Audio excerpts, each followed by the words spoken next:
Ladies and gentlemen, family and friends, patriots all over our country that is under God, welcome to tonight's Red America First Town Hall, the nation's #1 most engaging platform where we, the people, run the show. Red for the blood of Christ, America First, policies and candidates. And I'm your host, Ashley Weiss. Welcome to our town hall. We're here gathered with patriots all over the nation to discuss critical issues and hear from inspiring voices. Every Thursday night for 3 years, Red America First has been the beacon for the unheard Americans, championing the values of faith, freedom, and family. Our mission is to empower communities, advocate for America First policies, and ensure voices are heard all over America. We are going to talk with Mike Cargile, who's made it through the primary since running for U.S. Congress in California's 35th district. And we have exciting announcements to make. September 12th, we're going to have Tom Renz. General Flynn's going to be coming back on our platform. We had him on today. And a friendly reminder, our team needs your help to bring more people to our show and our platform every week. A lot to discuss tonight, but let's start with prayer. Tonight, Pastor Aaron will lead us into prayer. If all the Red America First family members could bow their heads, and Pastor Gray would lead us into prayer. Thank you so much in advance, Pastor Gray. Thank you. Let us pray. Heavenly Father, Lord, we come before your throne. We seek your face and we seek your grace. Lord, we thank you for all you've given us in our lives. We thank you for the many blessings we have here, Father. Lord, we just praise you and thank you for the very fact that we get to call this great country our home. Lord, we come before you. As your word says, you are the great physician. So we lift up people who are sick in this country, people who are needy. We lift up Miss Valerie. We ask you to heal her, touch her here and now. Lord, all those who are hurting in this country, we ask you to lift them up, be with them, heal them, encourage them, Father. And Lord, we ask you to touch this meeting as we come forth. Guide us, lead us, direct us. Let it be what you want, not what we want, but let it be your plan, your purpose, your will be done. Your words be spoken here now and forevermore as we go forward in this leading this country, trying to do what's right, what's best in your eyes and not our own. So we thank you for all these things. We thank you for the wonderful God you are.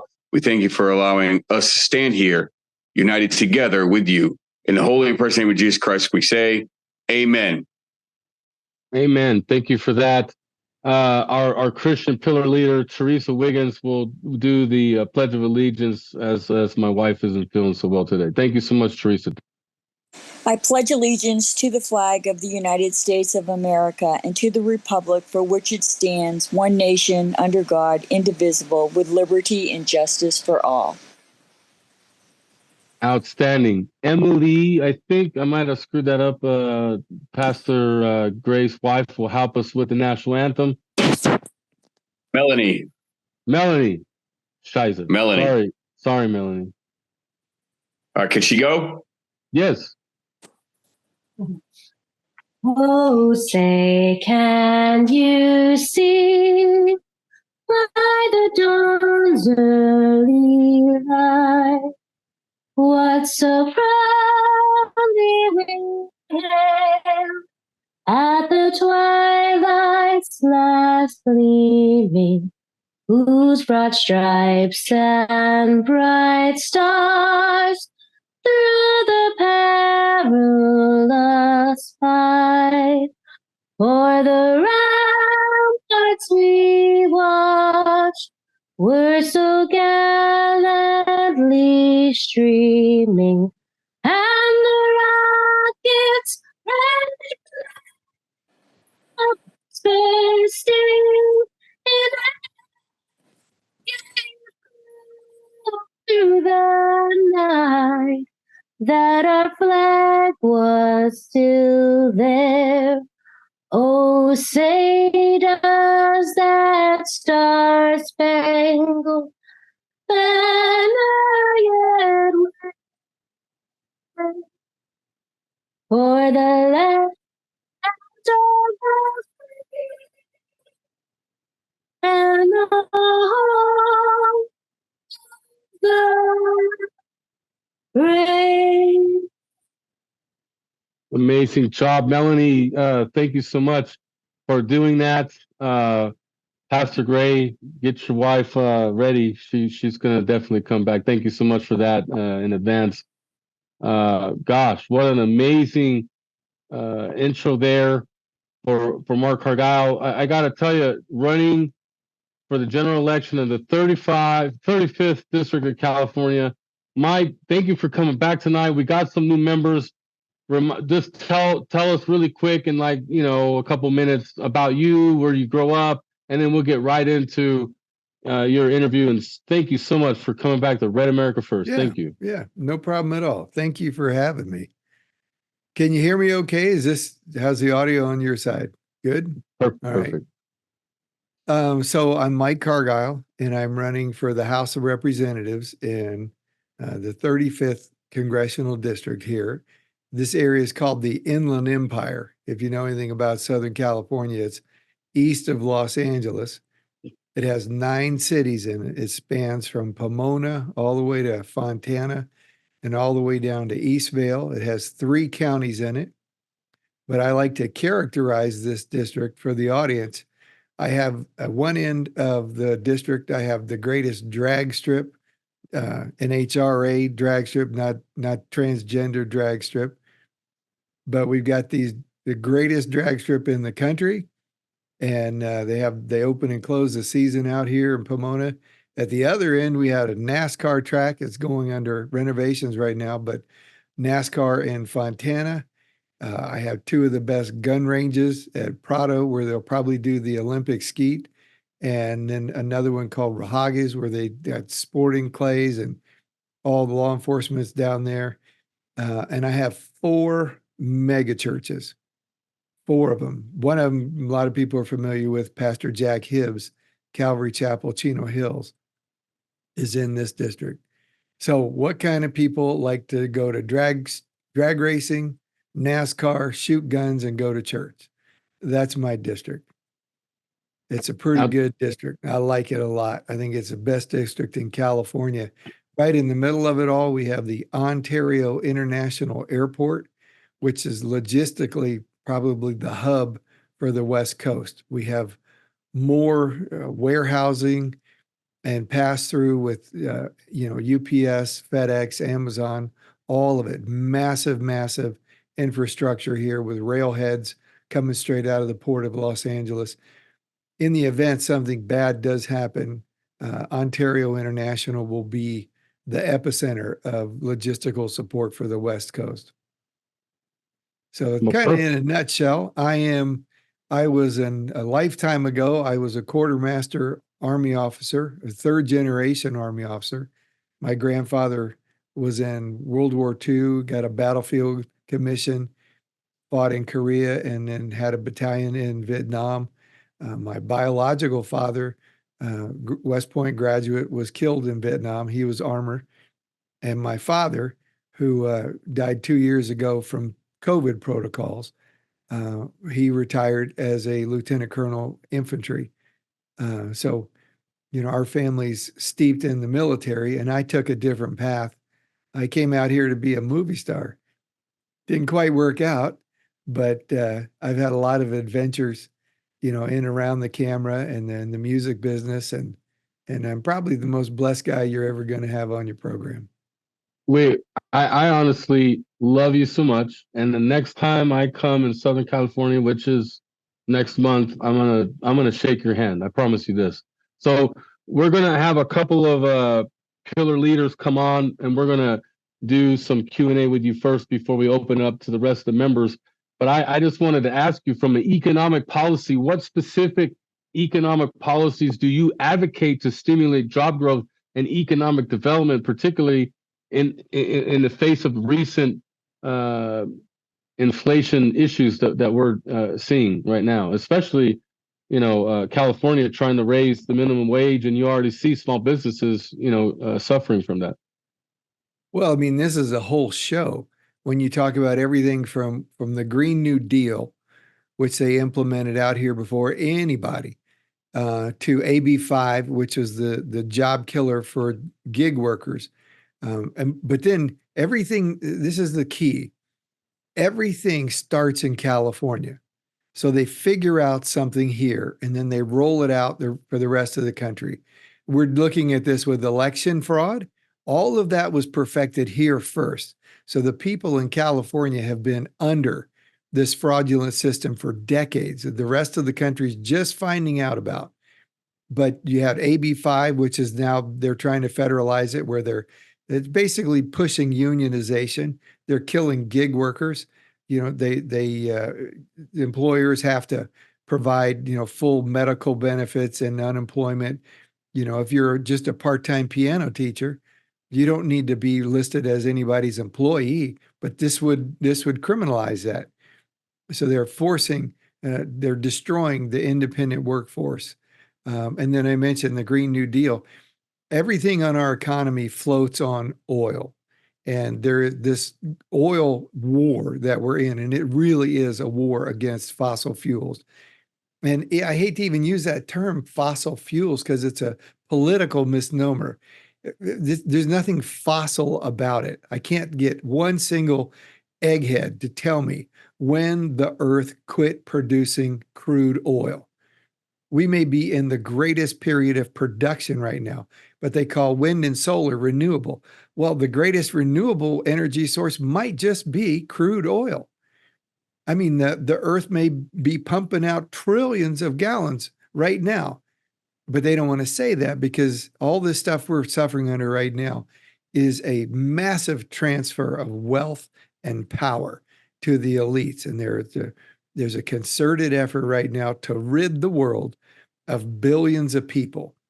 Everything they're doing with our food, everything they're doing with our fuel is designed to kill people. And make no doubt about it. The carbon that you represent is their target. So as far as job growth, I keep saying this over and over to people, there's only two ways to create wealth. Everything else is pass through or exchange, but you either dig it out of the ground and you sell it to someone, or you create something that someone else is willing to buy. That's manufacturing. Those are the only two the areas where you truly create wealth. And neither one of those is happening right now. We've shut down mining. We've offloaded it to China and South America. We're doing 98% of the market for heavy rare earths, which are used in all the batteries and all the high-end electronics, Chinese owned.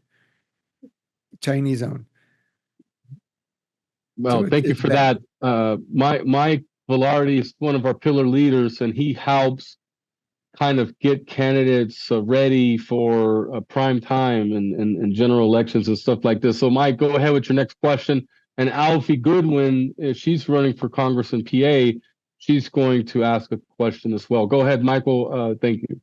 All right. Look, Mike, welcome back. Always great to see you, have you on the show. President Trump recently announced that he is going to put in a measure that makes Social Security tax-free, which is one of the issues I ran on. I would imagine that would get a lot of traction in your district. Are you latching on to that?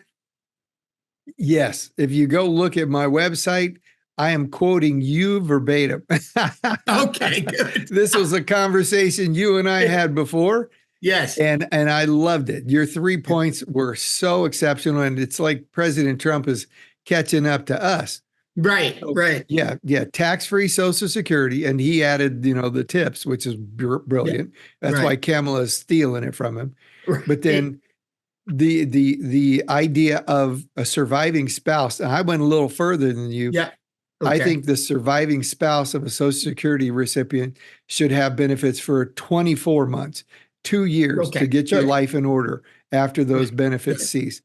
And the other thing I add in there is I want property taxes cut in half for people who are 65 years and older. Excellent. You're no longer using the infrastructure. Let the people who are using it pay for it.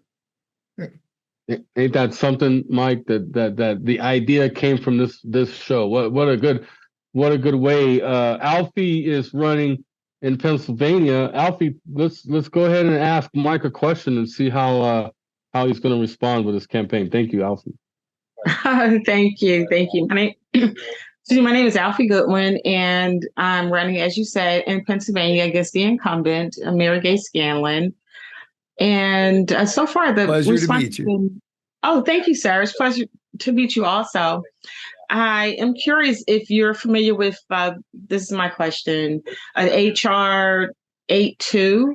It's something that will be voted on when Congress comes back in session. Here in Pennsylvania and perhaps other states as well, police officers, and I'm a retired Philadelphia police officer, do not receive a Social Security benefits. So what happens when you retire, then you're basically dependent upon your pension. Or if you're fortunate like me, I'm also in the Army. I'm a 23-year veteran. So I'm still in the reserves. So I have my pension from the Philadelphia Police Department, and I'm a reservist. And I also work full time as a school teacher. I teach a special education. So what happens to a lot of police officers is within the first 5 years of retirement, they're completely burnt out because the pension, it really isn't a lot. It really isn't enough to live off of. So a lot of cops end up taking on another full-time job, and it just ends up being a lot. So I'm very supportive of police officers and law enforcement leos in general of being able to receive a Social Security benefits. Yeah, no, I listen, there's no group that's been targeted worse than the police officers. None. No. So we have to help them in a way that we don't help other public, public's servants, because they've been so targeted. I don't know if you remember, there was a bill a couple months ago, and the lady I'm running against, the bill's title was Detain and Deport Illegal Aliens Who Assault Cops. And she voted no. Huh. And the bill also contained the language for firemen and first responders and school resource officers. So I'm running against Norma Torres, and she is just blatantly evil. And she's okay with illegal aliens assaulting cops, firemen, first responders, and school resource officers. Now, as far as pensions go, I think we ought to really look at what we're, because it's different. You've got sheriffs, you've got police, and they're all financed differently with different, pension packages. But I think we need to boost across the board a competitive wage. And this goes for the military too. I'm a huge advocate of bumping up the pay in a competitive marketplace for officers and soldiers alike. And but we've got huge problems right now when over 75% of the applicants to the military are unfit.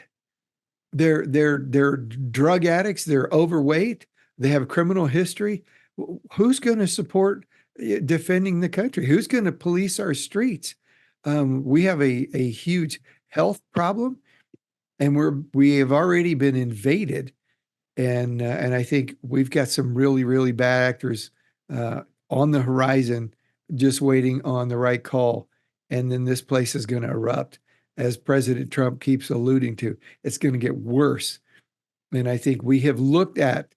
And if you've been following this the last couple of years, and you're in the military, so you understand military units don't transfer individuals per se. We ship units of people at a time. And what we've been seeing at the southern border are units of military age young men. You keep hearing these pundits go, oh, look, they're military age young men. I don't know why they're here. We can tell you exactly why they're here. These are soldiers. And they're compiling an army inside this country. And we've watched it over the last 2 years. Units coming from China, units coming from Ukraine, units coming from Africa and the Middle East. We have very bad actors here. And we everyone needs to understand that when these catastrophic events occur on U.S. soil, the people who are in charge right now are just itching to call in UN peacekeepers. And when you see a sea of blue hats operating on U.S. soil, it is bad. It is really bad. And that's what they're pushing for. And they keep talking about it, and our side's not paying attention. We think all our good old boys and our ARs are going to stand up to that $90 billion worth of weaponry we left in Afghanistan that seems to have found its way back through Mexico and is coming up through the cartels. Folks, we're in the fight of our lives here if this thing goes south. And God bless America and God protect us, because the remnant here, I do believe, is still strong. Was that too much? No, that was perfect. So when you're talking about the southern border, California has a lot of issues with illegal immigration. Our entire country is dealing with the southern border being wide open, and I really think, 2024 could be a repeat of 2020 when it relates to a lot of irregularities and election fraud. And I think, when 2020 happened and we pushed voter ID, I'm hearing that there's already over 1 million illegals that have IDs. So make no mistake, they're going to be pushing these illegals to vote. But going back to the whole illegal immigration, what are you going to do? What are the steps to ensure, that you could, secure illegal immigration process in California? I know it's a federal thing, but you wearing California. Well, I'm running for a federal office, so you're talking to the right guy. Right. So we follow Trump's lead. First and foremost, close the border. You got to close the border, regulate the ports of entry. And that's going to deal with the drugs. That's going to deal with the human trafficking. That's going to deal with a whole host of issues. Simply putting that border in place right now. But here's the thing.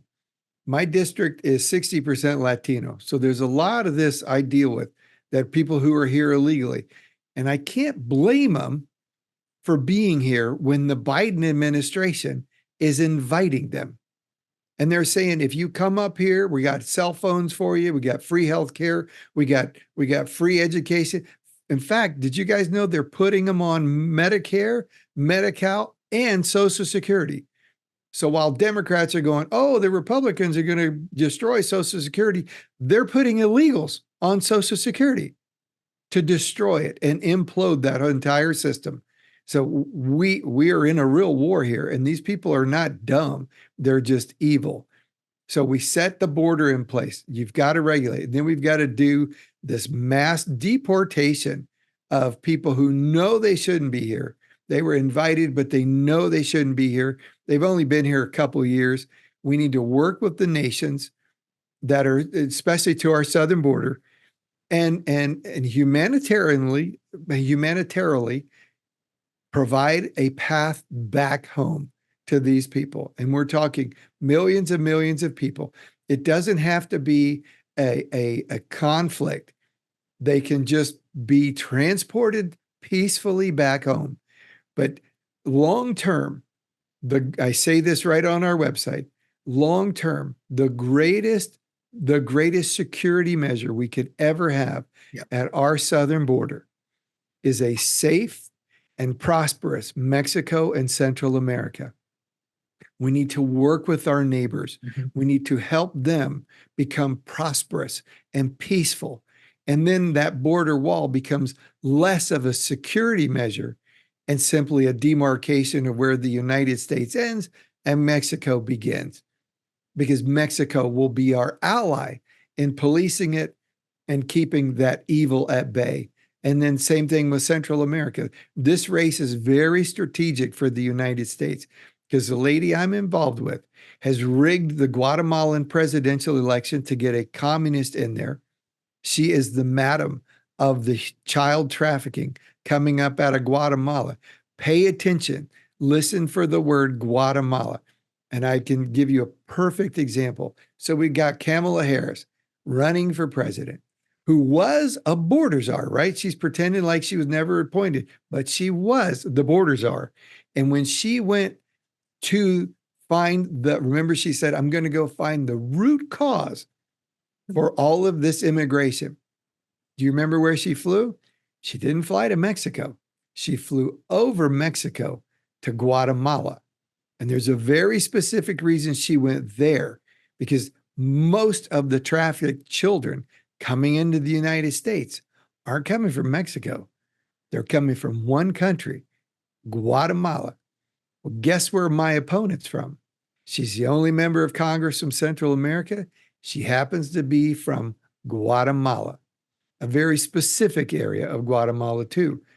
And we know this because the children that were being trafficked up here, and we're doing a whole thing on this, connecting the dots to her. But the children, and if you know this whistleblower, she's been all over the media, Tara Rodas.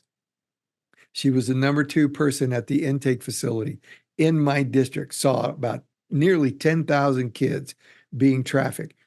But what they were noticing is these kids were A, all from Guatemala, but B, they didn't speak Spanish and they didn't speak English. They spoke a Mayan dialect indigenous to an area of Guatemala called Barrias. Guess where my opponent's from? Wow. Called Barrias, Guatemala. Wow. That's very good point that you made there. Mike, go again with your candidacy support and help with your question. Go ahead, Mike. Well, Mike, listen, I'm certainly glad you picked up on my ideas. I think they're going to work for you and make a big difference, because everybody wants tax-free Social Security. You absolutely can't lose. Everybody wants that spousal benefit. You can't lose.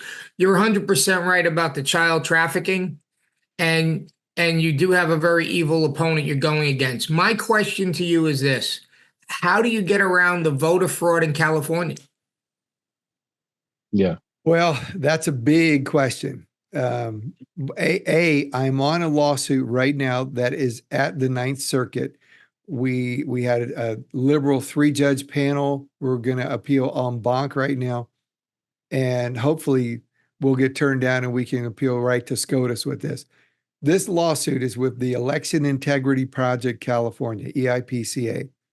And it is the most important lawsuit in the United States right now. Because remember what I told you guys earlier, everything happens in California first, and then it's rolled out around the country. And no one knows this better than Nancy Pelosi, because she tried to federalize already California election law. So this lawsuit, we have genius attorneys on it. They said, we're never going to make it through the court system if we're looking at turning over an election. So what we want to do is say, we would simply like to see a forensic audit of the data from the 2020 election and determine if fraud exists. And if the fraud exists, we would like to strike the rules and laws that enable that fraud to exist. Well, courts like that kind of stuff. They don't like overturning elections, but they do like laws being ruled unconstitutional and policing things and legislation like that. So we've done very well in the court system because we're not trying to overturn an election. But here's the key.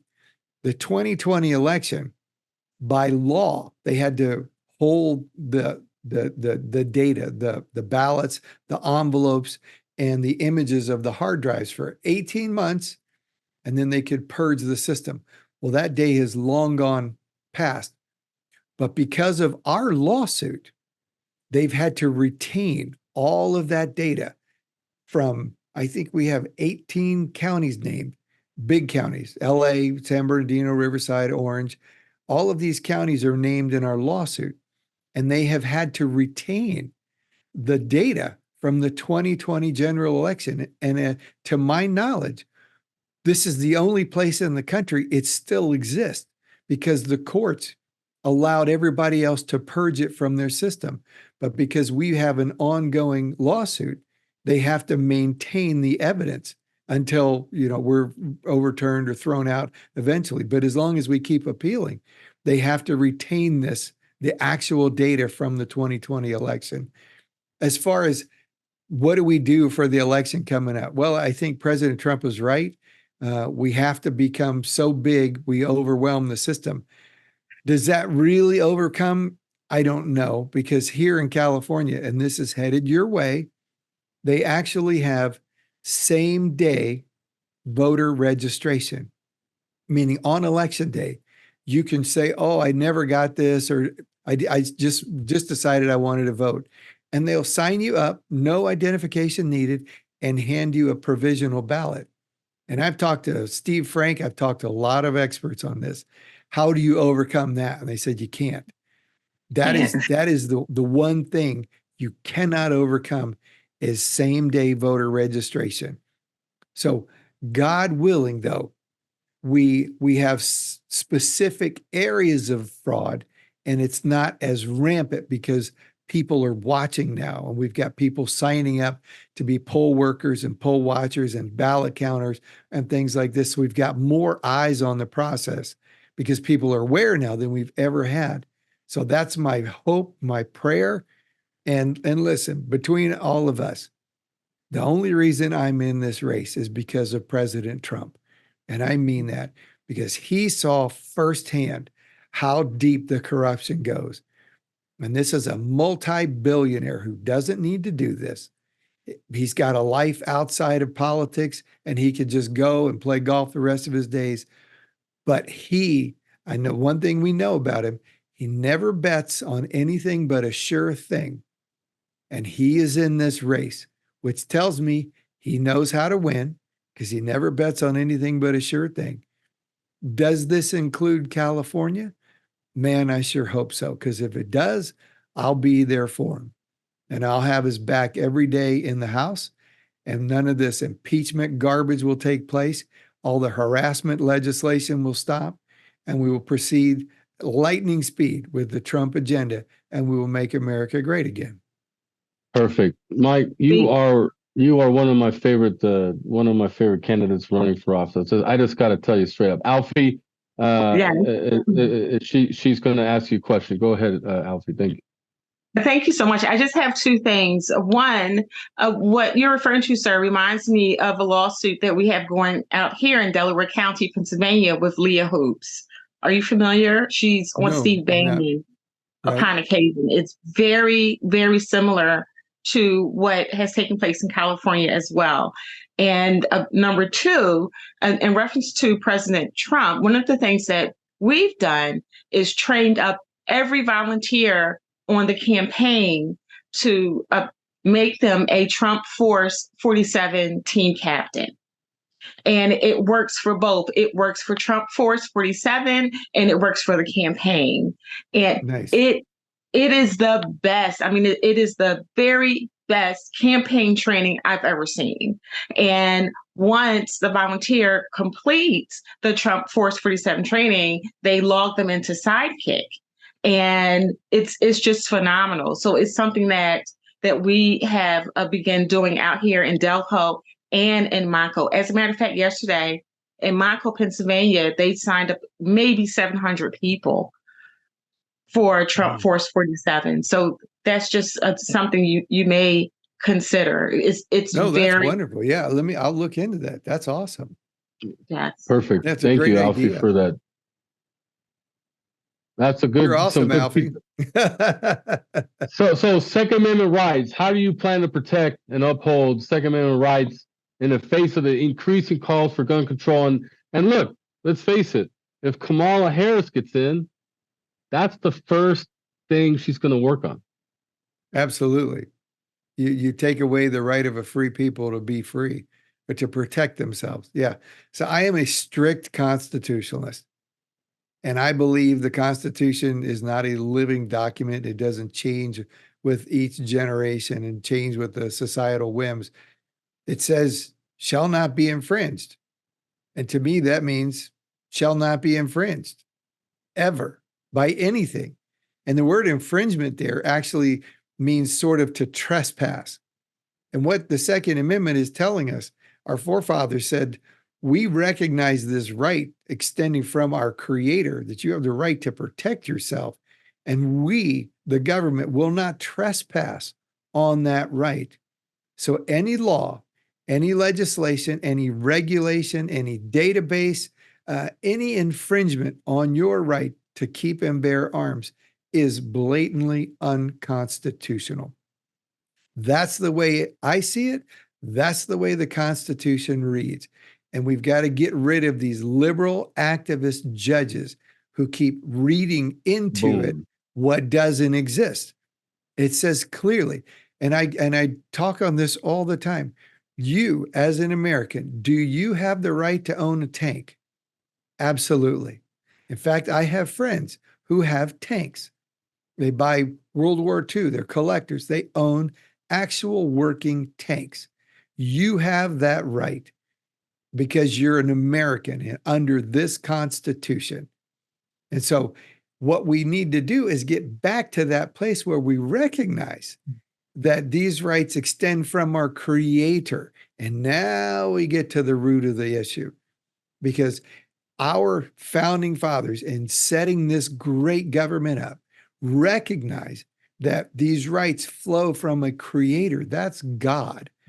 And these rights, because they come from God, are not susceptible to the government. And so and you don't have to be a Christian to appreciate Christians in office, because I recognize there's a standard above me, above all of us, that the Creator has put in place. Because if you lose the Creator, you lose the rights, because you no longer have the right to life, liberty, and the pursuit of happiness. And we're not all created equal, because those rights stem from the Creator and flow from the Creator. That's what our government should recognize. But when it doesn't recognize God, it doesn't recognize the rights, and it sets the lawmakers up to become God. And then they go, we're the top dogs. We will tell you what abortion is, what murder is. And we will, if you want the baby, you don't want the baby, it's born alive, you don't need it, just let it die. That's not murder, because we're going to redefine what murder is. We're the lawmakers. And that's where we are right now. We have people who believe they are gods in Washington, D.C. Oh, man. That well put. Mike, let's help them out with another question, and then we're going to open it up to the members Q&A. So make sure you guys get your hands up, and let's help Mike get to the finish line. We need to save America, and we need to save it now, not tomorrow. Mike, go ahead. Mike, I'm getting very credible evidence that they plan to put Donald Trump in jail on September 18th. They're making special accommodations at the jail. They've reassigned anybody who is a registered Republican or a Trump fan out of the jail. Some people are having to commute as many as, an hour and a half away to go to work now. What do you think this is going to do, and how is this going to affect the election if, in fact, Donald Trump is forced to go to jail based on those bullshit deals? He's automatically elected at that point. If each thing they do to him, he rises in the polls. This is the the chessmate, checkmate. This would make it. But here's the thing: our natural instinct then is to fight, right, and to tear down the system that's going to incarcerate our lead candidate, our president. I say very, very carefully, watch the president, listen to him. He is our commander in chief, and he will tell us what he expects us to do. That's who I would take my orders from at that moment. What do you want me to do, sir? You want us all to just peacefully watch because you have another plan, another agenda in place? Then that's what we do. We watch President Trump very, very closely, listen closely to what he says. Now, if he says, tear this roof off and get me out of here, then that's exactly what we do. But we listen to our commander in chief. He knows more. He's got more intel than I will ever have. Remember, this is the guy, when he was in office, this is the guy that knew what was in every room in Jeffrey Epstein's place. He knew exactly who had been there. He knows all of the intel. This is the president who put Space Force in place, who's listened in on every computer transaction, every cell phone conversation. President Trump knows everything. and nothing he does is by chance or an arbitrary move. Watch and listen to our commander-in-chief. Outstanding. Thank you for that. So we got a question from Hawaii. Magaso, go ahead and start the Q&A. Members, please put your hands up, and let's help Mike get to the finish line. Go ahead, Magaso. All right, Mike. The Democrats are now floating the idea of taxing unrealized income. You say everything happens in California. Is your opponent, or is that becoming a mantra out there now? No, my opponent's too stupid to understand what that means. What's your position on that? Yeah, Norma Torres. I mean, this is like, asking what's her name down at the beach. Gosh, my brain just turned off. Who you got? Nancy Pelosi. Who's the next worst? Maxine Waters. That's like asking this question of Maxine Waters. She wouldn't understand the question. What is unrealized income? These people are simply placeholders for the Democratic Party. They will vote the way they're told to vote. They have I know this for a fact that Norma Torres, my opponent, votes on things she doesn't even know what she's voting on. Her consultants tell her this is what you're going to do, what she does. She has no idea what she's doing. She's not a legislator. She's a placeholder. Yeah, we need to get Maxine Waters out too. Teresa, Florida. Mad Max is terrible. So, but was there a question in there about unrealized income being taxable? I missed that if there was. I'm sorry. Okay, so do you want to go back on that one? Go ahead. Yeah, I was just it'd be something to explain to your voters out there or things like that, which would probably swing, I think, people more into your corner than to anything else. Well, President Trump, when he said no taxes on tips, swung a lot of my district. And then, we have a largely Latino district, and they're hard workers. And believe it or not, they all want the border closed because they're here, they're working. They don't want their jobs taken by people who just got here, who are going to work for half the wage, but half the skill set too. And here's the thing that's crazy. We've got wonderful trade unions out here, and their work is going, and yet they're still pushing Democrats. Like, do you not understand that the people they're importing are taking the skilled labor workforce and working for pennies on the dollar, and you guys can't get a job, and yet you're voting for the people that caused this? It's maddening. It really is. I hope that God opens the eyes of this nation to what's really going on, because it's lunatic. It's like the Green New Deal out here. They keep pushing battery powered cars, and yet the grid won't handle what we have now. It won't sustain it. We have rolling blackouts now, and so you want to put this additional load on the grid. And it's so funny. I talk to these Tesla owners and I go, you understand, you drive your car during the day. Yes, I drive my Tesla during the day. Well, when do you charge it? Well, I charge it at night when I'm home. You do realize your solar panels don't work at night. And they go, what? Yeah, your solar panels don't work at night. Where do you think the electricity comes from at night to charge your Tesla? It comes from this massive diesel generator a few miles down the road. That's what you're charging your car with. And they don't think.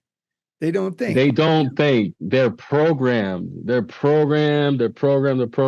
They don't have the ability to think for themselves. Teresa, Florida, you're up. Thank you. Hey, Mike, thank you so much for your service. I can see why you are my brother Ashley's favorite of all time. Just a short time you've been on, I am so impressed with, this conversation, and we are so like-minded. I sent you a friend request on Facebook. They're not letting me, so I messaged you. But anyway, God bless you, and thank you again for serving. Oh, no, those are very kind words. Thank you very much. Perfect. I don't have a choice. I don't have a choice. This is what I'm called to do. Will I win this race? I don't know, but I'm called to fight and run the race while I still can. And that's what I do. So we're getting some really crazy reports from one of our members in Connecticut. They're making us pay to upgrade the grid for electric vehicles. That's kind of crazy, really, to hear that. So let me call on Kat, and so she could elaborate on this. She's in Kentucky. Go ahead, Kat, and tell us what this is about. Go ahead. Yeah, I'm in Connecticut, and we're under hostage right now. We're holding our Democrats accountable for once. Our electric company, we only have two. One's a private company, but our whole area and part of Western Mass is under Eversource. Eversource not only jacked up our bills to pay for everybody who didn't pay during COVID, even though they have the funds, the surplus to pay for it, but they are also tacking on a charge to upgrade our grid for electric vehicles because they want to mandate everybody drive electric. Most of us are against it, so we're fighting against it here. But yeah, it's just another thing that they put through on our electric bills, forcing us to pay for something we don't want. Right, right. And this is, again, it always comes back to two issues: power, control, and wealth. And this is a transfer of wealth out of the fossil fuel industry into the people that manage electricity, solar panel, batteries, all of that. But it's really about power. See, you don't realize with an electric vehicle, it can be shut off remotely, anytime, any place, anywhere. So then once we get, and you think you're paying a lot for gas, nothing. Wait till they get everybody on electric cars. Then watch what they do to electric rates. And only the privileged few will be able to travel via electrical cars. And you can only go where they allow you to, or they'll hit the kill switch. And you're only allowed to go so many miles outside of your designated area. Folks, this is coming. They're telegraphing it bright as day. This is what they're after. They're after these little quadrants. And ultimately you go, why are they doing this? Why would they want to do this? It's simple. They're trying to take the United States apart. We are a United States. And the way you break that apart is you untie them from each other. You make these territories, not states, and they will be governed by a global body. That's what they're really after. You know, this one world government we keep hearing, it's in the Bible. It's going to happen to one extent or another, but they're trying to break down the sovereignty of this country. They're trying to demoralize us. They're destabilizing our economy. If they can get us into a couple conflicts, whew, game on. They're destroying our food. They're destroying our water. They want to take away your ability to move because people are leaving California. But if it's only electric vehicles, nah, you can't go. You don't have a way to get there unless you got a horse and a buggy. And that's exactly where they want us.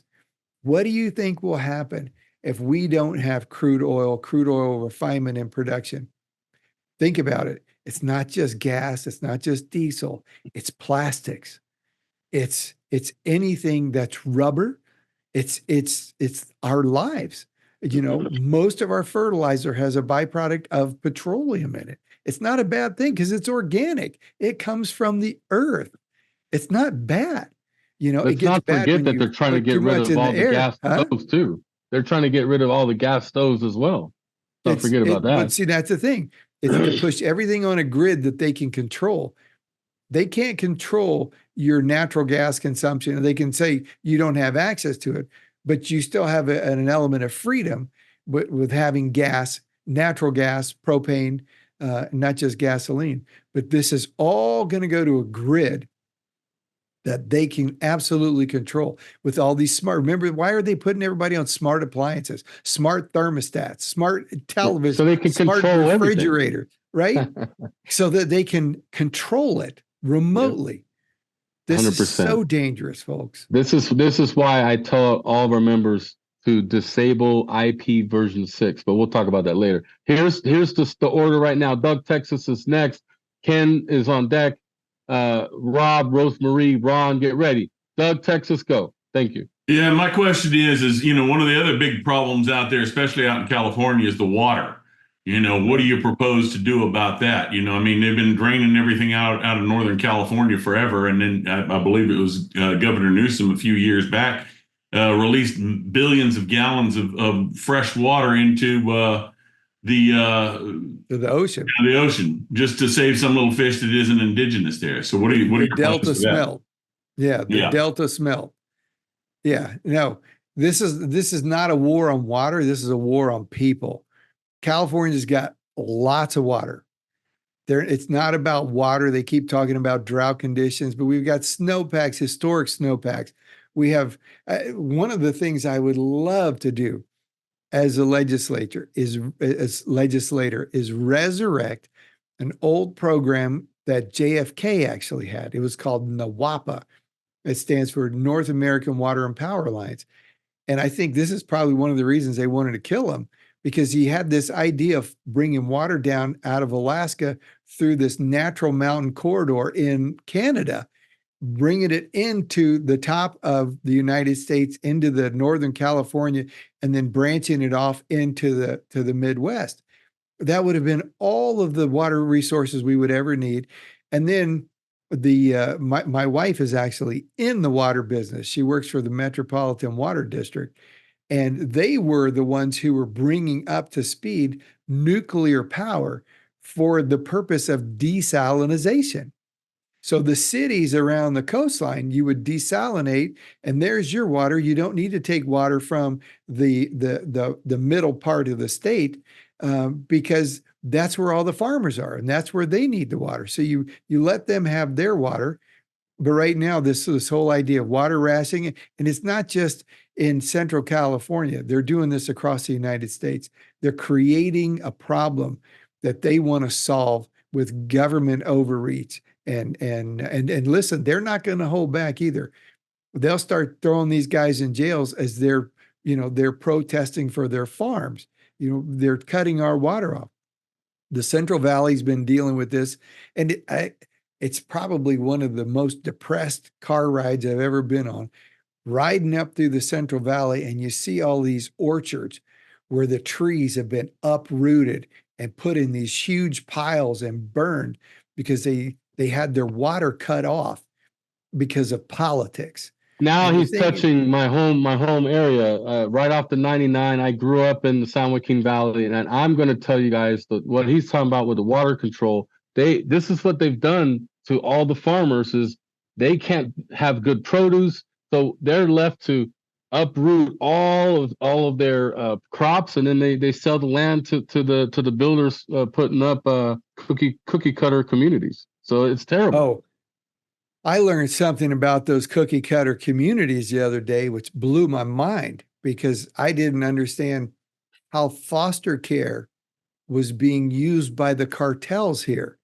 And this is something all of you should be aware of, because they bring these kids, they traffic these kids up to the border, and most of them are being either used for labor or sex trafficking, but they're also using them to bring them into the school system. And they get them, because if you're a foster provider, a foster care parent, you get X numbers of dollars a month, let's say $500 a month. But because of the trauma of the kid, you get them immediately into medical care, and they go, oh, well, you have special needs here. And each one of those special needs is worth another $500 a month. And then you can have up to 10 special needs. So they're building these cookie cutter houses that have 5-7 bedrooms in them, so that each one has a special needs immigrant child. Now we're talking about $70,000, $80,000 a month. And these are being curated by cartel members. They're using the kids to milk our system. And I had no idea it was this bad, but it's horrible. So yeah, it's folks, we're in a war for our very lives right now. And we have got to wake up because there's so many Americans still asleep. They think, oh, you know what? Let's just go watch the Cowboys play or watch the Rams. No, that life is gone. And what you're seeing is the remnant of it. You know, you're about to lose everything. Perfect. We got a question from Ken in California. It's related to finance. Go ahead, Ken. Hi, Mike. This is Ken here in Turlock, California, Northern California. Okay? As you say, you're a constitutionalist. The question here is the very founding principle of this nation was taxation is theft without representations. And then my real question is, the money can only be printed by the US Treasury Department. Where did the Federal Reserve come from? Who are these people? How did we lose our sovereignty and how we became a debtor nation? The audio on my side is really bad coming over here. Was this about the Federal Reserve? Yes, sir, it's Federal Reserve. Our Constitution says money can only be printed by US Treasury Department. For Constitution articles, I can go through all the articles with you if you want, but the question is, we lost our sovereignty with the illegal Federal Reserve Bank. And Dr. Ron Paul wrote the book on this, who was a Republican, and the Fed, 30 years in Congress, couldn't do anything. This has led to the wealth transfer of the 90% of us into hands of the 1% by uni-party. Please don't tell me it's Democrats. Both parties are criminals, so let me explain very simply.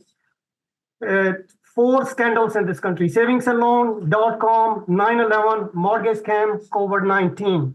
All the wealth went through these scams, printing by both party presidents, including Trump.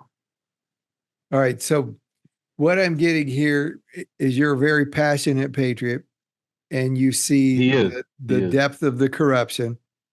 And I guess your question, the real heart of your question is, will I stand against all of that? And will I stand for a sovereign nation with a sovereign people that is not being orchestrated by foreign corporations or things like the Federal Reserve, which has never been audited? Would I stand against that? I think that's the heart of what you're asking me. And the answer is yes. With everything that I have, I will stand against that to the best of my ability.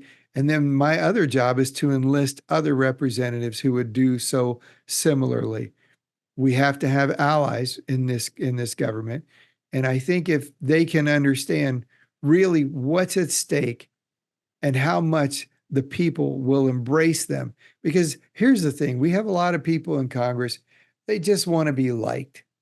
Unfortunately, that we're talking about very shallow, insecure people, and they just want to be liked. And therefore, they don't want to go out of their way to ruffle feathers, you know, and take hostile interviews with the media because they just want people to like them and reelect them. Well, that's why we're in the pickle we're in, because this job is not about being liked and being reelected. It's about supporting the Constitution of the United States against all enemies, foreign and domestic. So help me God. If you don't like me because I'm defending the Constitution, I'm sorry. But, you know, like the sheepdog, the sheep don't like the sheepdog.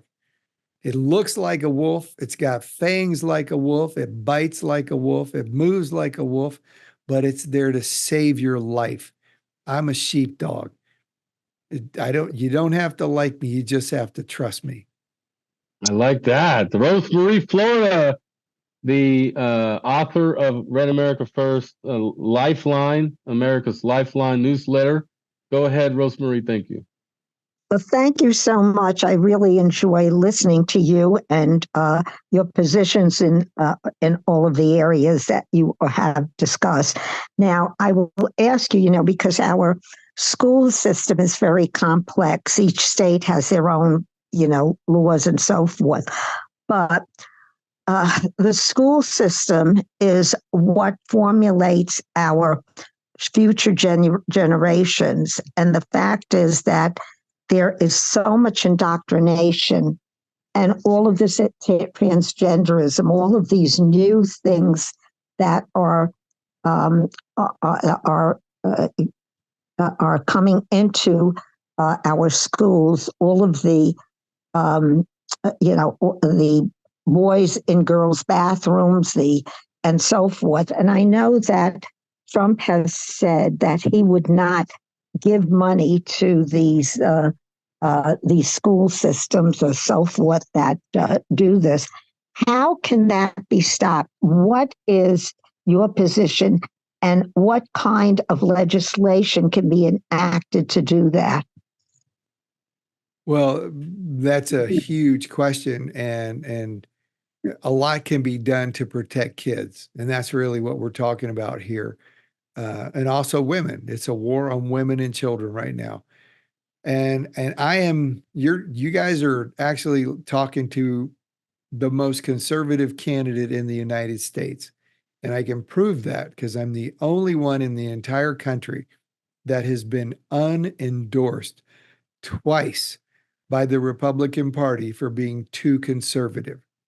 I bear that distinction proudly because a couple years ago, I saw a lecture at San Diego, and the guy was using a term, minor attracted person, instead of pedophile.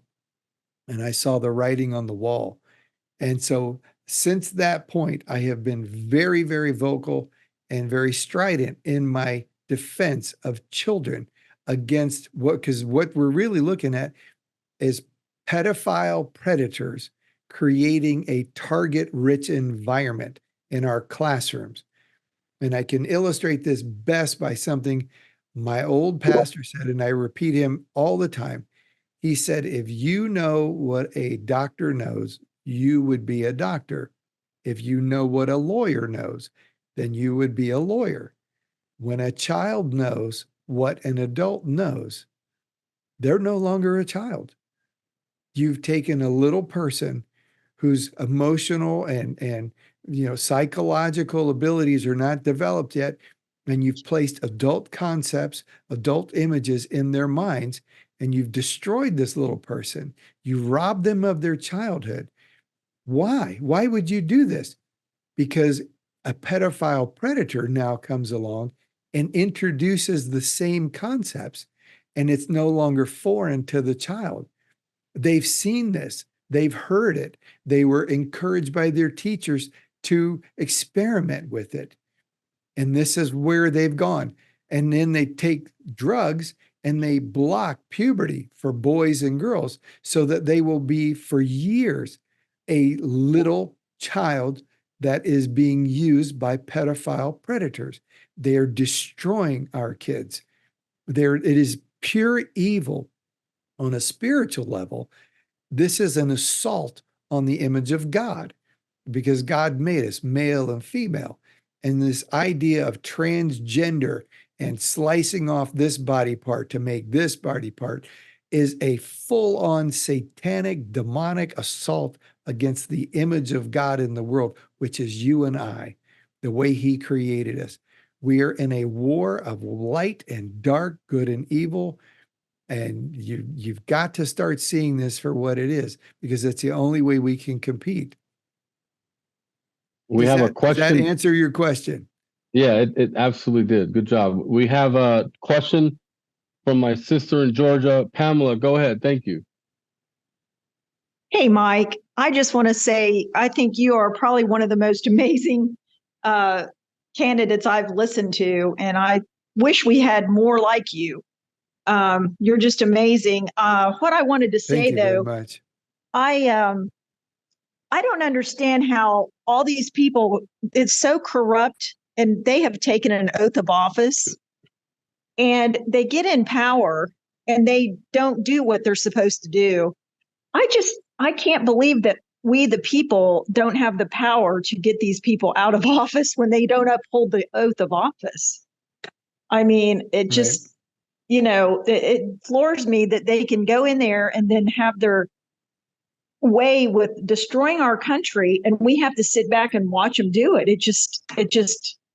And this is another thing. I talk to a lot of people, neighbors that I would never dream would be thinking the way they do, but I almost feel like people are just brainwashed from the media. They are. It floors me. Yeah, they're totally brainwashed. I think they are. They absolutely are.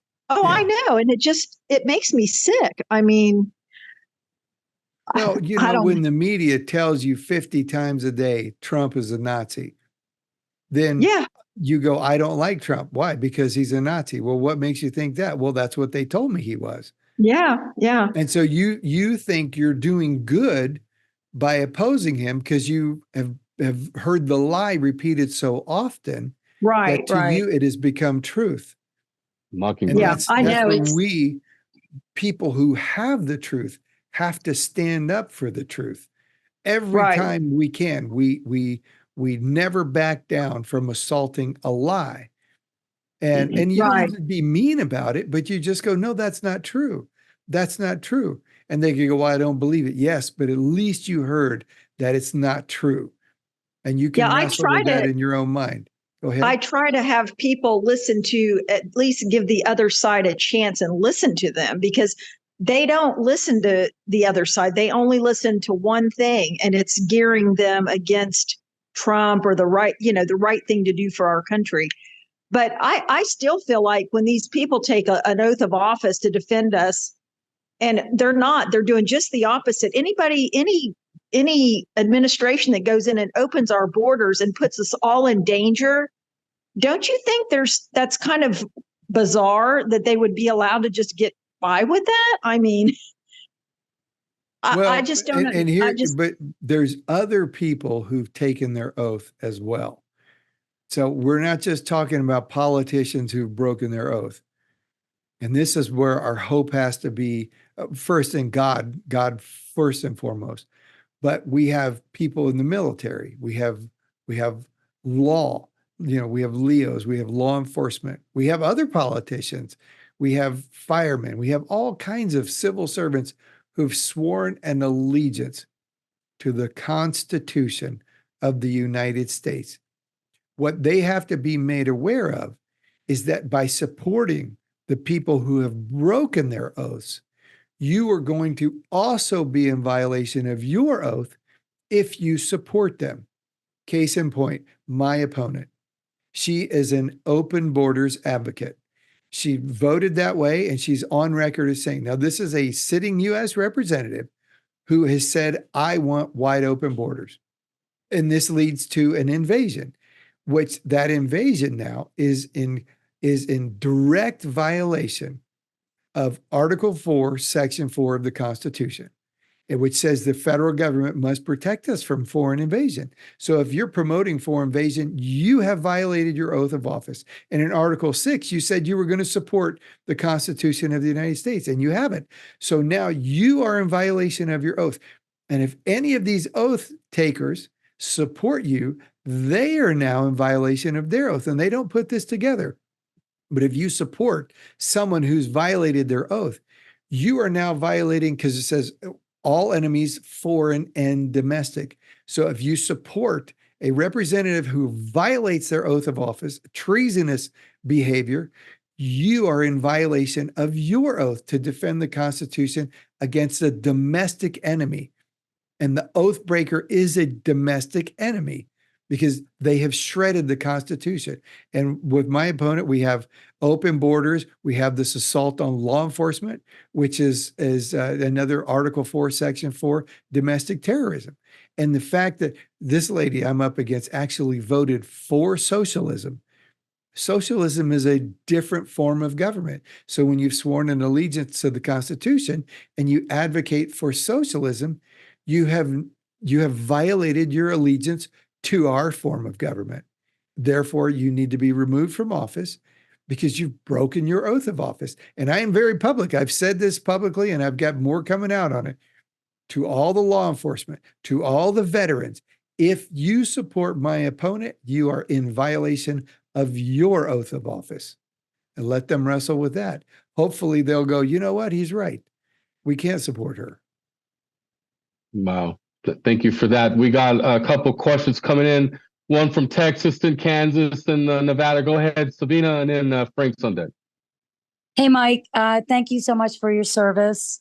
I guess you were talking about VP candidate Walz on the minor attracted person situation, which he implemented in his state, correct? Well, him and many others. Yeah. Unbelievable that they did that. I have a question about illegal immigration and mass deportation. Do you think that mass deportation is doable? And then also, if it is, some of these countries are not wanting to take their people back. They're saying, if you come back, we're going to murder you. We're going to kill you, like Venezuela, whatever, whichever countries they are. So do you think it's doable? And then what do you do if it is to these countries that are not willing to take their people back, their criminals back, in other words? Well, I think we have to take the Trump train and ride it right back to him, because he was very clear, if you withhold financial assistance, there are levers of government you can use to reason with them. Yes, you will take people back because you sent them up here. And if you don't, bad things are going to happen to you. So work with us. But here's the thing. I'm a Christian. And so everything I look at, everything I want to tackle, first I have to look at it through that lens, the family and our belief system, which is treat others the way you want to be treated. Right? Love your neighbor as yourself. Imagine how different things would look if we actually did that. But in dealing with the illegal immigrants, I have to put myself in their shoes and go, all right, I was invited up here and now they're uninviting me. But they brought me up. They gave me food. They put me on a train. They gave me clothes. They gave me cell phones. And now they're telling me I just have to go home. How is that fair? Well, it's really not if you put yourself in their shoes. So we owe it to get them home.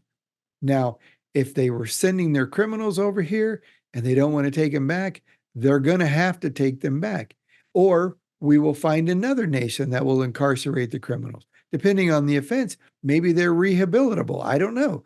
But we have to start getting them out of this country because they're not Americans. They're not citizens. They don't enjoy the rights and privileges that we and our ancestors paid for with their lives, their blood, their money. They built this system, and you don't get to come over here and just enjoy it for free.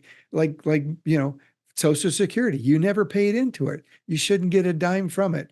You don't get our free education system. You need to go home, and maybe we can help you rebuild your home.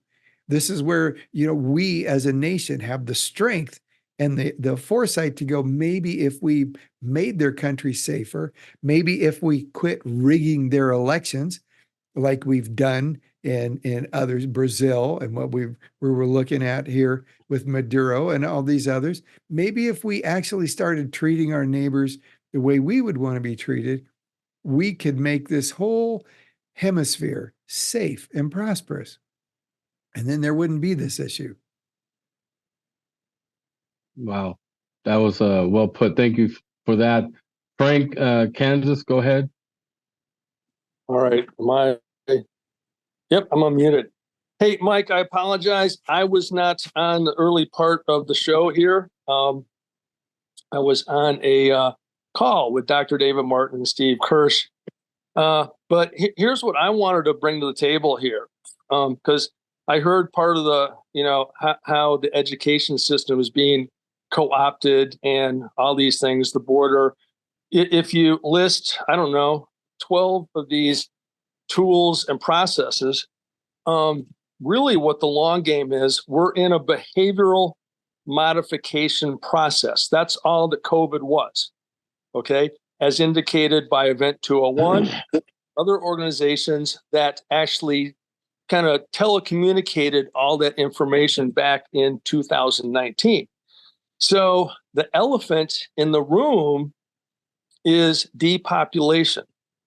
So I'm curious what you think about how the World Economic Forum, who has been the architect going back many, many years of putting all these selected officials into their appointments, and the World Health Organization, the UN, and parts of the EU, our government is backed by that. You've heard what ex-President Bush Sr., Bush Jr. has said about a one world government.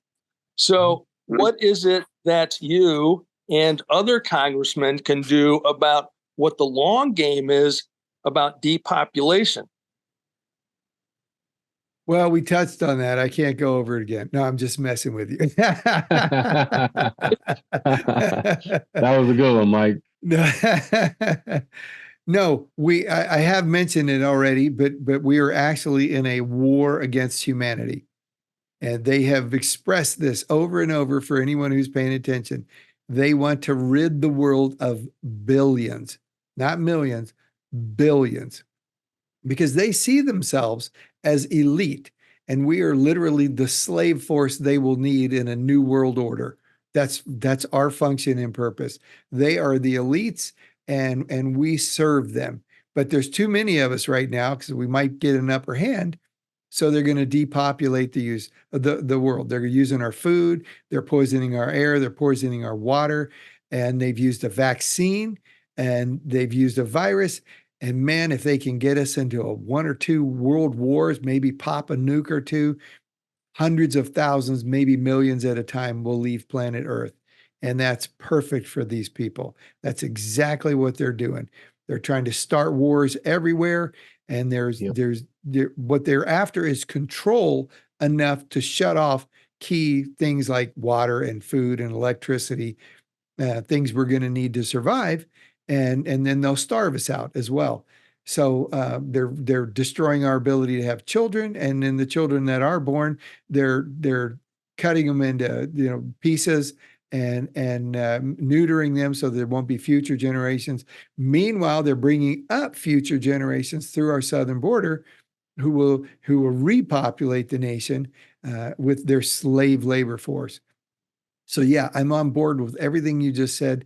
It's deeper than what you just said, though, because there is a satanic component. These are all Luciferians, and you've got to wake up to this, that we are in a God devil scenario here, where the devil is literally using a force that's never existed like this. Well, it's existed, but it's never been utilized like this on the planet. And I can point to this. Anyone here who knows their Bible a little bit, you go into Revelation, and Revelation, where the beast is coming out of the sea, puts 1 foot on the sand, 1 foot in the water, and then sustains a head wound, and then the false prophet heals him. But the key part there is when he's healed, it says the people worship not the beast, not the false prophet, but the dragon. The people worship the dragon. And the dragon is Satan, always Satan. So how are the people going to look at what happens and worship Satan unless there's a satanic form of religion on the earth? And that's never existed before. You had deities, you had Zeus, and you had all these other deities, but no one ever said, well, I worship Satan, until now. Wow. Until now, there's absolute bold-faced, in your face, I worship the devil. And it's global too. Never happened like this before. Yep. I mean, look what we saw in the Olympics. It was complete madness. Oh, yeah. Ron Nevada and Alfie's on deck, and then we're gonna ask a couple more questions and transition to state. Michael Villari, Rob Ohio, and others will help run that panel. Go ahead, Ron Nevada. Thank you. Okay, sir, I really appreciate you being on here. I've listened to you for the time I've been on, and I got on late, but I did make it. And I like what you're saying. I think you're a good man for the position. I'd really like to see you actually get that position. Can you tell me what are your chances of winning against this incumbent? I mean, where do you stand? 5 points below, 5 points ahead? I'd like to know, what are your chances in that regard? I love the fact that you asked that question. Right now, I am the top race in the state of California. I am coming out of the primaries. We had primaries in March. Now, put your number hat on real quick. There are 52 congressional seats in California. We're a monster. We send so many people to the House of Representatives. Out of 52 seats, only 3 of them had incumbent Democrats who could not achieve 50% by themselves in the primary. What does that mean? Well, that means if you don't have 50% of the vote, you're not going to keep your seat. And up and down the state, incumbent Democrats all achieved 50% or more in their races, except for these 3 races. I'm one of those 3. Now, of the 3, the other 2 Republicans were about 25,000 votes behind the Democrat in the primary. I'm less than 7. I'm less than 7,000 votes behind the incumbent. That makes me the best shot we have in the entire state of flipping a seat. 7,000 votes, and we have 400,000 registered voters. Low turnout. I think the Trump train is going to blow a lot of people in my direction. We're doing lots of great media that typically isn't done. And I didn't say this, I'm a filmmaker. So I have a skill set that a lot of guys don't have. So I can take little things and make it look like big things. And I can create content that most candidates have to pay hundreds of thousands of dollars for. I do it, casually in a couple hours. So if you go onto my website, it's cargileforcongress.com, CARGILEFOR. Please go look around. If you go to the media section, go to videos, you'll see I've been creating tons of videos ever since 2020. I saw exactly what Fauci was doing back then. I raised the alarm. I've been canceled off of every platform. But as soon as he started talking about masks, I went and looked up, because he was, before 2020, he was the gold standard on the Spanish flu, the pandemic of the Spanish flu, 1918. And I looked at what he had written about the Spanish flu. And they had actually taken slices of tissue from people 100 years old and looked at them and said, you know what? Nobody died of a virus here. They were all dying of an upper respiratory bacterial infection. How did the bacteria get into their lungs? And then you go look at pictures from the period, and everybody's got a mask on. Everybody was masking in 1918, 1919 with the Spanish flu. So they would, and what, in Fauci's words exactly, the virus threw the first punch, but it was the bacteria that was the knockout blow, because the virus would make you sick and you would cough and try to expel something. It would hit your mask and you breathe it back in now into your lungs. And this foreign invader causes pneumonia, and everybody drowned in their own liquids in the Spanish flu. They didn't die of a virus. And he said that. And that's when he said, when they first brought the mask up, masks are worthless. And then politics entered the picture. Oh, well, you know what? Yeah, because now we're dealing about control in politics. How do we control the people? Because as the gentleman just said, we were looking at a kind of a test run. What can we get away with? What will this free people allow?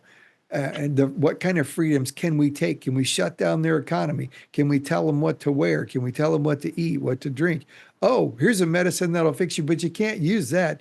You can't use this. You have to use this. And we're going to charge you 300 times for this.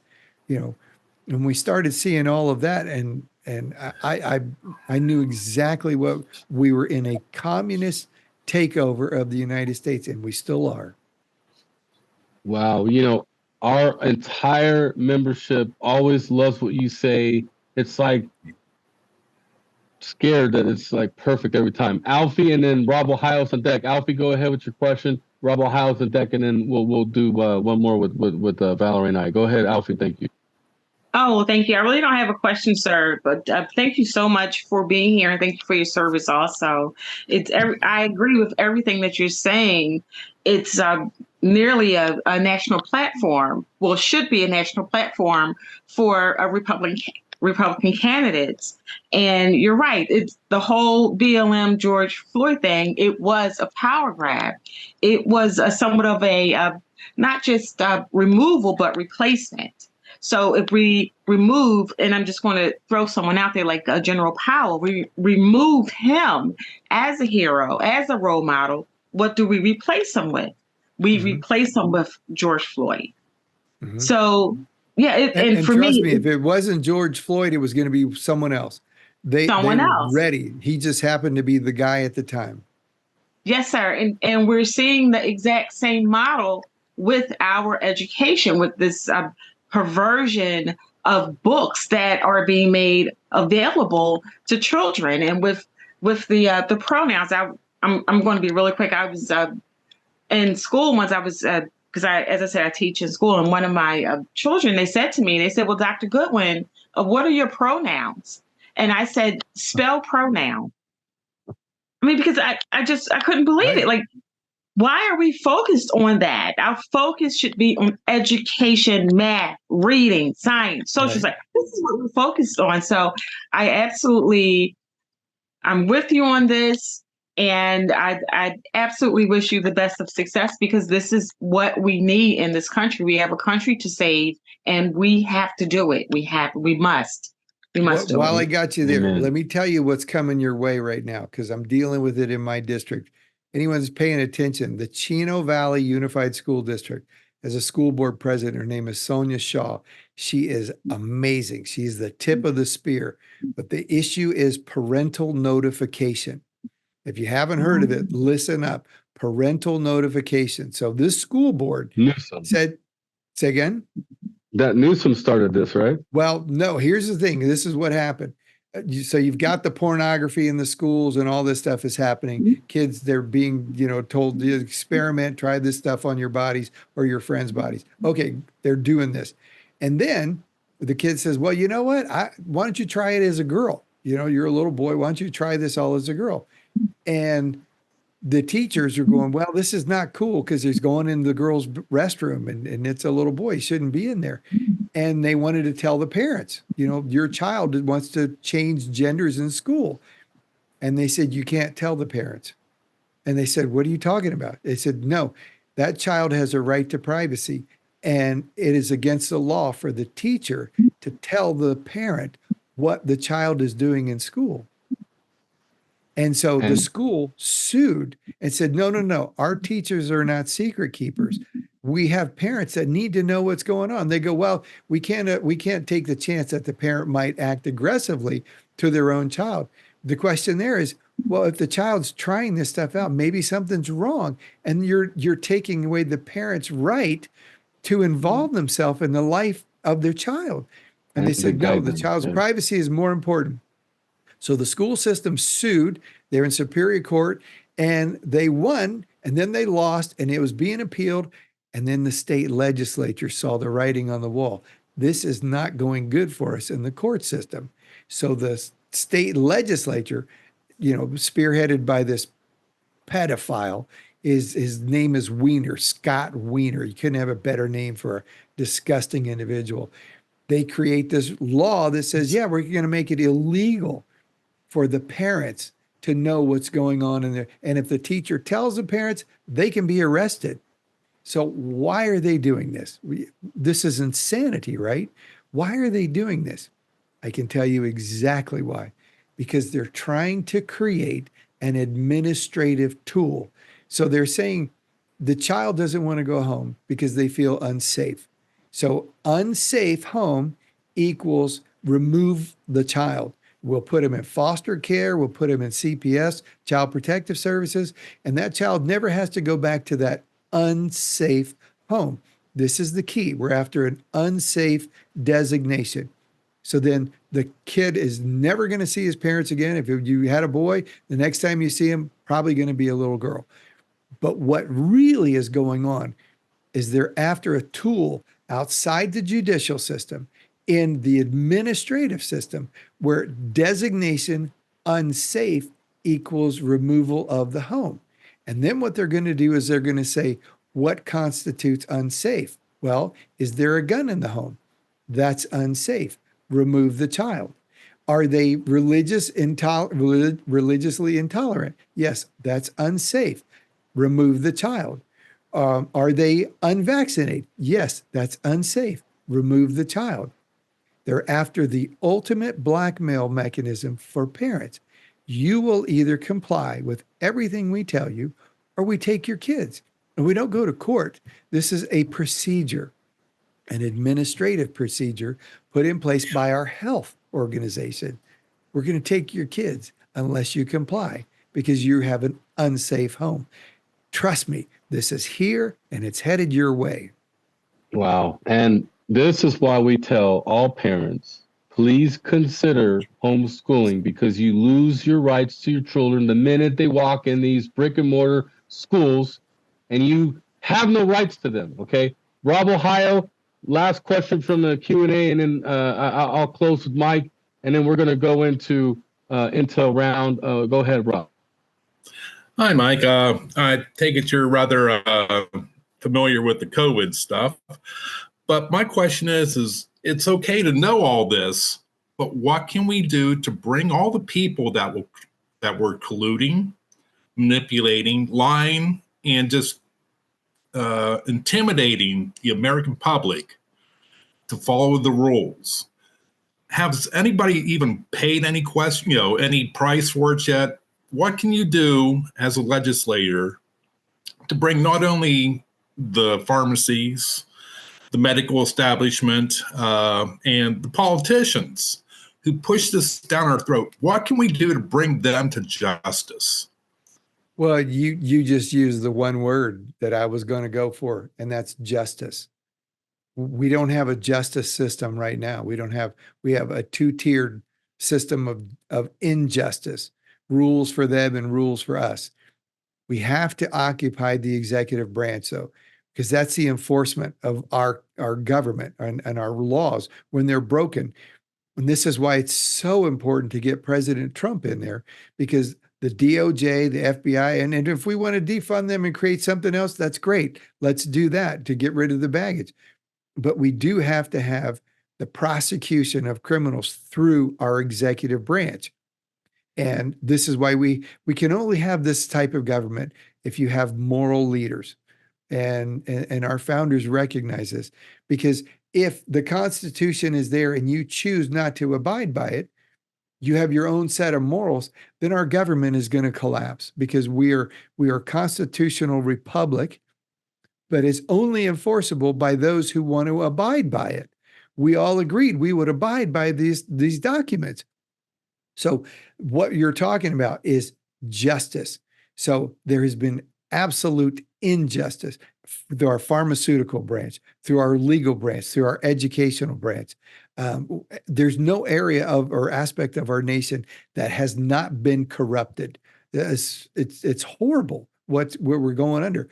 But what we have to start with is the things we can control, which is the federal government.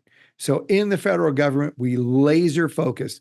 We get rid of the things we don't need, and the things that we do need, we make them absolutely work the way they're supposed to work. You can't have the FDA getting the biggest part of its budget from the very companies it's supposed to be policing. That's got to stop.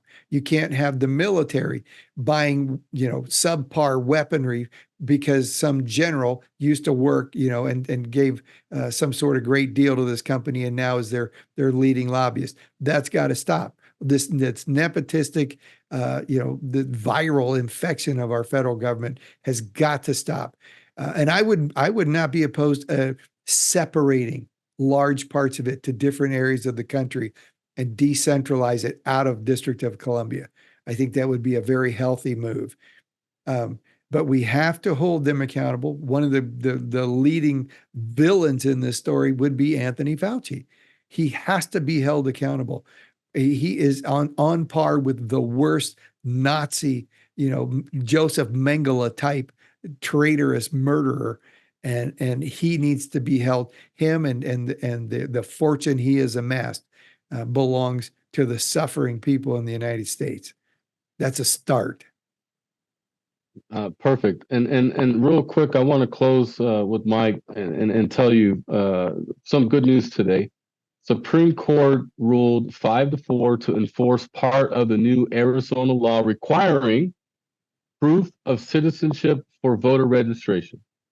So this is good news. Right. It's very a partial victory for Republicans, but I want to share some bad news with it that Amy Coney Barrett sided with the liberals on that one. But in any case, Mike, our team really loves you as a candidate, and we would be honored to have you one more time before the election cycle. Would you be willing to come back to Red America First? Sure. I don't think there's a better looking group out there, so why wouldn't I? Outstanding. Well, listen, I'm coming in September. I'll text you the dates. I got a lot of government customers I got to see, and I wanna see you as well. So let's try to make that happen. And please, Absolutely. sir, we're behind you 100%. And if you need anything, just ping me, and we'll have you back on the show right away. Okay. Listen, folks, don't get depressed. Don't get down. Like they say, it's darkest right before dawn. We're in a war of our lives. And I do believe President Trump when he says the best is yet to come. And I'm taking that man at his word. I'm betting my life and this candidacy of my family. I'm taking him at his word. The best is yet to come. And I'll do everything I can to get him in office and then protect his agenda. And I understand how bad it is. In California, we have 3.5 million more registered voters than we have citizens. Let that sink in. We have 3.5 million more registered voters than citizens. That doesn't add up. It's mathematically impossible, Mike. Is there a corrupt state? Absolutely. But you know what? Listen, if God is for us, who can be against us? We fight the good fight while we can. One day we may not be able to fight this fight. And so I want to say to my kids and my God willing, my grandkids, I gave it everything I had. And I'm handing you the greatest nation in the history of mankind, or I'm so sorry. I wish I could have done more, but I won't be able to do that. We have to save this nation. This is our 1776 moment. If you haven't woken up to that, let me be the first. This is it. We think, what would we have done back then when they're forging this great nation? Well, look at yourself in the mirror and answer that question. What are you doing? And what are you willing to do to save this country? Amen. Mike, that's Mike Cargile running for California 35. He is who you need to vote. If you're in that district in California, we need to flip that seat to red and keep California from disastrous liberal policies, because that's what they want to do, is destroy one of the beautiful states in the union. Mike, we're going to be blessed to have you come back before the election cycle's over, and we're definitely supporting you. So thank you so much for coming tonight. God bless all of you. Thank you so much. Wow, that's Mike Cargile, definitely on the top of my list. So here's how we're going to do the intel round tonight.